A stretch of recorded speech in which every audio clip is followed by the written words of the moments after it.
The third point of importance of Tawheed, which we will see now, is that Allah subhanahu wa ta'ala has always mentioned Alladhina amanu wa amilu salihat. Those who believe and do righteous deeds. Believe has always been mentioned first. I did a search in the Quran and I found 50 nataj, 50 results. 50 places in the Quran, you will find Alladhina amanu first and wa'amilu salihat next.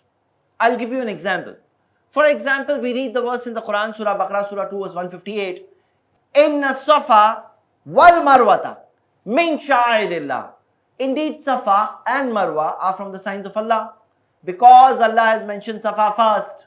So we go to Safa first during Hajj, Umrah, during Sa'i. We find the Prophet ﷺ went to Safa first and he said, a hadith recorded in Musnad Ahmad with authentic chain of narration. He said, Abdaw bima badallahu bi. I start from where Allah has started. Allah mentioned Safa first, we go to Safa first.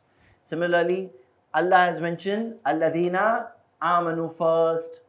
So what is the first priority? The first priority in learning, the first priority in teaching, the first priority in dawah, in everything is amanu. So Aqidah gets first priority. This is a rule we should remember, all of us.